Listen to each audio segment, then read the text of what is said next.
Salut les amis, j'espère que vous allez bien et que vos vacances se sont super bien passées, que vous êtes bien reposés, bien détendus, fait une belle coupure en famille. En tout cas nous là, on va recommencer l'année en beauté. Vous savez que depuis septembre, depuis la rentrée, on a été des observateurs de la nature, du monde qui nous entoure. On a ouvert nos yeux sur la création de Dieu.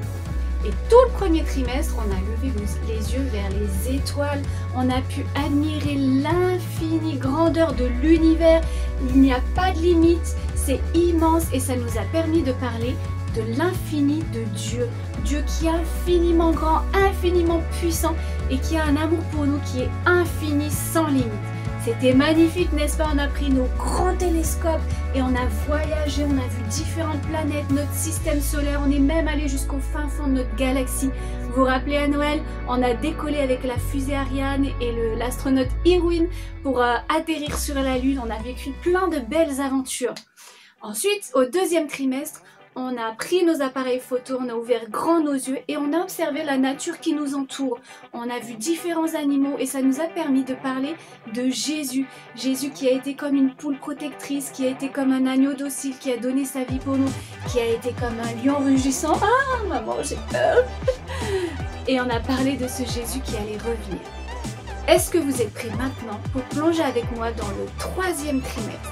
Attention, c'est parti, compte à rebours.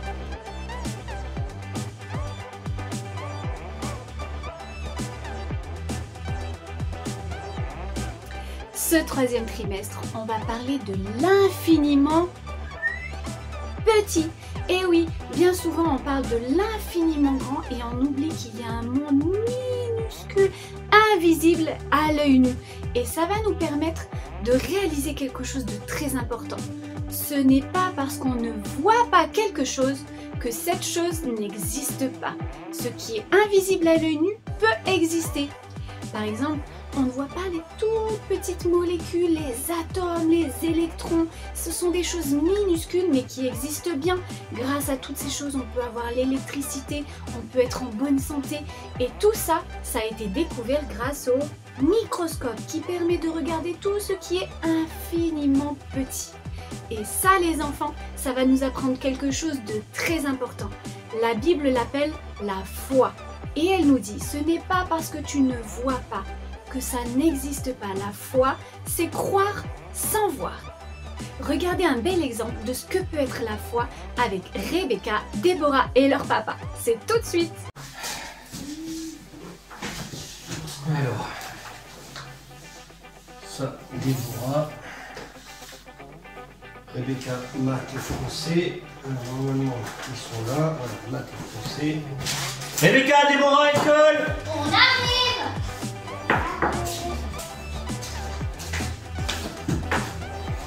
Déborah, mon cœur. Oui. Graphisme. D'accord. Tu n'oublies pas ton nom et ton prénom, la date, et tu sais ce qu'il faut faire à cet exercice-là. Oui. Ok, Déborah, Rebecca, maths. Je t'ai sorti ton cahier de maths et ton cahier de français. À ce propos, papa, Oui, à chérie. l'école, Oui. avant le bien sûr, Mhm. à la création, une amie m'a dit que Dieu n'existait pas. Ah bon? Mais Oui. qu'est-ce que tu as répondu? Je suis partie sans rien dire, en fait, je savais pas. Tu savais pas quoi répondre. C'est une question qui peut paraître difficile. Comment te... Le mieux c'est que je te fasse une petite démonstration. Alors, voilà. Qu'est-ce qui s'est passé? Bah, mes feuilles se sont envolées Tes feuilles se sont envolées. Très bien. Et se sont envolées à cause de quoi? à cause du vent. Est-ce que tu l'as vu le vent? Non, je l'ai pas vu. Tu n'as pas vu le vent? Non, je l'ai pas vu. Mais on a vu l'action du vent. Donc le vent ne se voit pas, mais il a une action sur les choses. Comme Dieu. Donc forcément, on ne le voit pas, mais il existe. Comme Dieu, comme le Seigneur. On ne le voit pas, mais il agit dans nos vies. Tu vois? Et toi, Déborah, pour l'instant, ça va ton devoir? Oui, ça va. Ça va? Bon. Alors, Rebecca, nous, on va faire les mathématiques. Alors, On peut pas commencer par le français? tu veux commencer par le français? Ouais, j'aime bien le français. Quoi? Voilà. C'est mes devoirs, ça. Ce que je dois faire. Attention, Déborah! Tu vas mettre des microbes sur les feuilles à ta sœur. Mais elle a pas de microbes. Mais si, il peut y avoir des microbes. Mais tu vois bien, il n'y en a pas. Mais les microbes, ça ne se voit pas, ma chérie, c'est tout petit. C'est comme le vent. Le vent, tu ne le vois pas, mais c'est pas parce que tu ne le vois pas qu'il n'existe pas. Les microbes, c'est exactement pareil. On ne les voit pas, les microbes. Mais pourtant, Dieu sait qu'ils peuvent te rendre malade et avoir une action sur ton corps. Regarde, c'est exactement ce qui est en train de se passer avec le coronavirus, c'est le fait qu'on soit confiné à la maison. On ne voit pas ce microbe, il est très difficile à combattre. Donc c'est pour ça qu'ils ont trouvé la solution du confinement. Et tu vois, c'est exactement pareil. Tu pourras dire ça aussi à ta copine qui dit que Dieu n'existe pas parce qu'on ne le voit pas. Le vent, tu ne le vois pas, mais il a une action sur les choses. C'est pas parce qu'on ne voit pas qu'il n'existe pas. Les microbes, c'est exactement pareil. Ce n'est pas parce qu'on ne les voit pas qu'ils ne peuvent pas nous rendre malades. D'accord? Voilà, Merci, comme ça. papa. Mais de rien, ma chérie. Alors vous avez compris les amis, ce n'est pas parce qu'on ne voit pas Dieu avec nos yeux qu'il n'existe pas. Il faut ouvrir grand notre cœur et grand les yeux de la foi pour le voir agir dans nos vies. Mais il y a certains qui ne croient que ce qu'ils voient. Moi, tant que je ne vois pas avec mes yeux, je ne crois pas. Ça vous rappelle une histoire? Joëlla, tu veux bien leur parler de cet homme qui ne croyait que ce qu'il voyait? Peut-être que vous avez deviné. À toi Joëlla, vas-y, je te laisse raconter. Alors mes amis, aujourd'hui on va apprendre l'histoire d'un personnage de la Bible qui s'appelle Thomas. Alors, qui était Thomas? Thomas, c'est un disciple de Jésus. Il était toujours avec Jésus, il marchait avec Jésus, il voyait Jésus faire des miracles. Donc, il connaissait un peu la vie de Jésus parce que, voilà, il marchait toujours avec lui. Mais qu'est-ce qui s'est passé? On sait que Jésus est mort. Alors, quand Jésus est mort, les disciples sont restés seuls. Ils avaient peur. Et qu'est-ce qu'ils ont fait? Ils se sont enfermés dans un endroit seul parce qu'ils avaient peur. Mais après 3 jours, Jésus est ressuscité.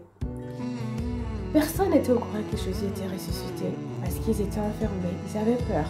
Mais qu'est-ce que Jésus a fait après sa résurrection?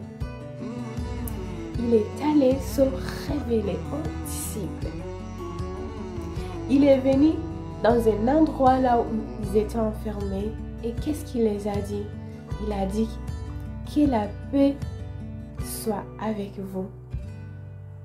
Alors, les disciples, ils étaient contents. Ils étaient très contents. Ils ont commencé à danser. Oui, Jésus est là. Oui, Jésus est là. Ils étaient très, très contents parce qu'ils avaient peur. Mais le moment où Jésus s'est révélé, donc, il les a rassurés et ils étaient contents. Mais qu'est-ce qui s'est passé? Thomas n'était pas là au moment où Jésus s'est révélé. Il était où? On ne sait pas. Et qu'est-ce qui se passe? Les disciples, quand ils ont commencé à être contents, à être heureux, ils étaient dans la joie. Ils sont allés raconter à Thomas, oui Thomas, Jésus est ressuscité. Oui Thomas, nous avons vu Jésus, il est là, il est ressuscité. Mais que fait Thomas? Thomas refuse de croire sans voir de preuves. Il a refusé de croire. Vous savez qu'est-ce qu'il a répondu? Écoutons ensemble la réponse de Thomas. Si je ne vois pas dans ses mains la marque des clous, si je n'y mets pas mon doigt, et si je ne mets pas ma main dans son côté, non, je ne croirai pas. Alors, vous avez entendu la réponse de Thomas. Il a refusé de croire que Jésus était ressuscité.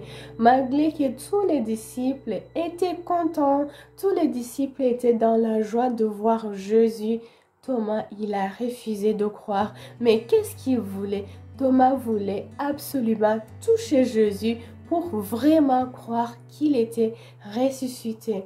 Mais après, 8 jours après, les disciples étaient encore ensemble. Cette fois-ci, Thomas est là. Écoutons ensemble maintenant qu'est-ce qui se passe.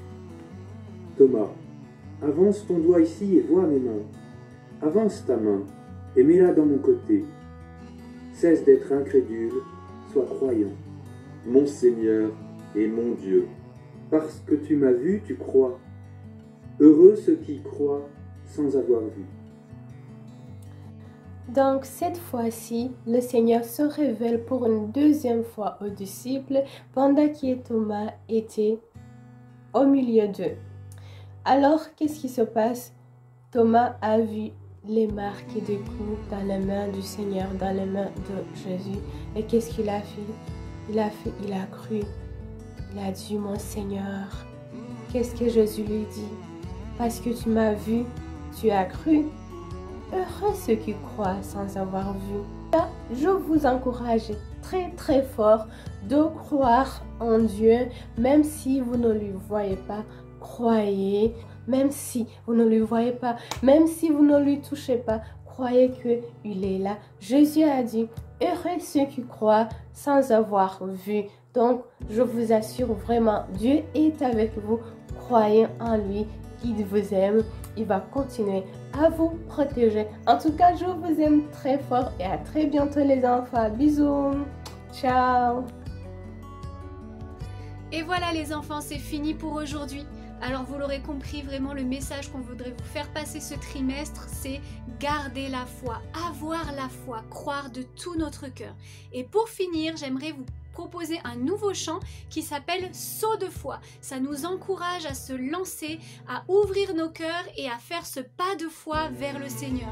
Vous pourriez l'apprendre pour qu'on puisse le chanter tous ensemble quand on se retrouvera. Je vous laisse le découvrir. Saut de foi. C'est parti.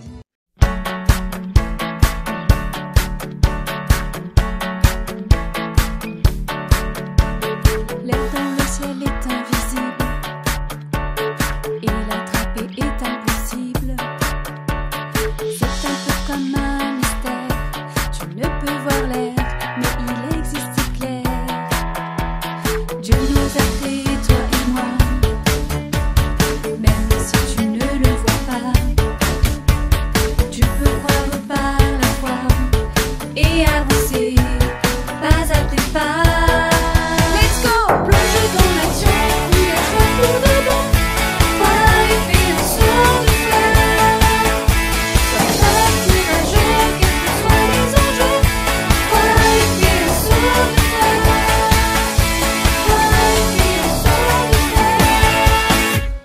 Tu te sens un peu hésitant,